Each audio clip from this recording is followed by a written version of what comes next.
සුබ දවසක් ඔයාලා හැමෝටම. ඔයාලා හොඳින් ඉන්න ඇති කියලා මම හිතනවා. අද මම කතා කරන්න හදන්නේ මාසික වැටුපින් අපිට ජපානයේ ජීවත් වෙන්න පුළුවන් තත්ත්වයක් තියෙනවද කියලා. ගොඩක් අය කතා කරනවා, කතා කරලා අහනවා වියදම වැඩි නේද ජපානයේ, සෑහෙන වියදම් යනව නේද කියලා. ඉතින් මම හිතුවා ඒ ගැන අද කතා කරන්න.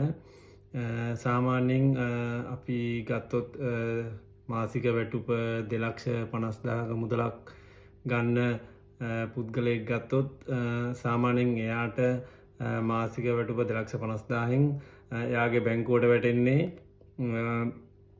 2,20,000ක් වගේ මුදලක්, යෙන් 30,000ක වගේ මුදලක් ඉන්ෂුරන්ස් පෙන්ෂන් වලට කැපෙනවා. එතකොට 2,20,000න් තමයි වියදම් කරන්න ඕන මාසෙට. සාමාන්‍යයෙන් ගත්තොත් එහෙම 2,20,000 මුදලෙන් අපි මුලින්ම ගත්තොත් එපාර්ට්මන්ට් වලට ගත්තොත් එහෙම එපාර්ට්මන්ට් වලට යෙන් 30,000ක මුදලක් යනවා. ඒක ඉන්න පැත්තට ඒක ගොඩක් වෙනස් වෙනවා. සමහර වෙලාවට ඊට වැඩි මුදලක් යනවා. ඉතින් ඒ දේවල් ඒ පැත්ත අනුව වෙනස් වෙනවා. ඊට පස්සේ අපි ගත්තොත් එහෙම එතකොට 2,20,000 මුදලෙන් එපාර්ට්මන්ට් වලට යන මුදල අඩු වුණාම 1,90,000ක මුදලක් ඉතුරු වෙනවා. ඒකෙන් කෑම බීම වලට සාමාන්‍යයෙන් ජපාන් යෙන් 30,000ක විතර මුදලක් යනවා. ඒක ඉන්න පැත්ත අනුව ඒකත් වෙනස් වෙනවා ගොඩක්ම. ඊට පස්සේ අපි ගත්තොත් එහෙම එතකොට එපාර්ට්මන්ට් වල කරන්ට් බිල්, වතුර බිල් ගත්තම ඒකෙන් සාමාන්‍යයෙන් ජපාන් යෙන් 10,000ක වගේ මුදලක් යනවා. ඒකත් තව පාවිච්චි කරන ප්‍රමාණය අනුව වෙනස් වෙනවා. සීත කාලෙට, රස්න කාලෙට කරන්ට් බිල්, වතුර බිල් වෙනස් වෙනවා. ඉතින් එතකොට ඒ වියදම් එක ගත්තම අපිට ඉතුරු වෙනවා 1,00,000 ජපාන් යෙන් 1,50,000ක වගේ මුදලක් ඉතුරු වෙනවා. ඒක ලංකාවට දැම්මොත් එහෙම 3,00,000ක් වගේ මුදලක් තමයි දාන්න පුළුවන්. සමහර වෙලාවට ඉතින් ඔය ඉතුරු වෙන 1,50,000 මුදල කනබල විදිහ අනුව වෙනස් වෙනවා. ඉතින් ඒ වගේ වියදමක් තමයි මෙහි තියෙන්නේ. සාමාන්‍යයෙන් සමහර පැති ගත්තම දැන් මම ඉන්න කෙන් එක ගත්තොත් ඉබරගි කෙන් එකේ ගොඩක්ම තියෙනවා නේපාල් කඩ. ඒවල කෑම බීම වලට යන වියදම අඩුයි.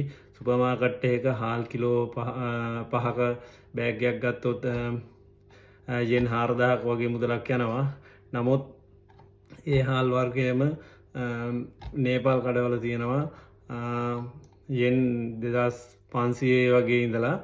ඉතින් එහෙම දේවල් තියෙනවා. ලංකාවේ හැම සියලුම දේවල් මිරිස් කුඩු වල ඉඳලා හැම දෙයක්ම තියෙනවා නේපාල් කඩවල. එතකොට නේපාල් කඩවල තමයි ගොඩම බඩු මිල අඩු. ඉතින් ඒක නිසා ජපානයට එන්න නංගිල මල්ලිලා කිසිම වෙලාවක බය වෙන්න එපා. ජපානයේ තියෙන කෑම අපිට කන්න බෑ නේද? මේ ඒක නිසා අමාරු වැටෙයිද දන්නේ නැහැ කියලා. නමුත් හැමදේම ලංකාවේ තියෙන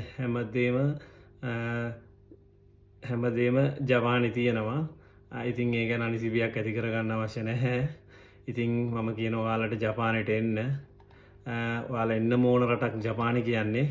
ඇවිල්ලා බලන්න.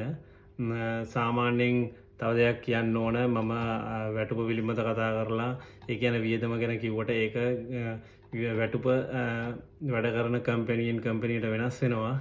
ඉතින් ඒ අනුව ඒ යන වියදම් වෙනස් වෙන්න ඉඩ තියෙනවා.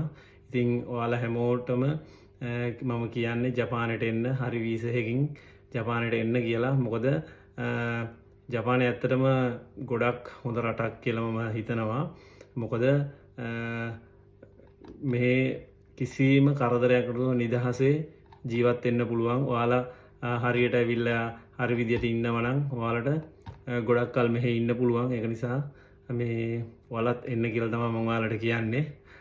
සුබ දවසක් ඔයාලා හැමෝටම.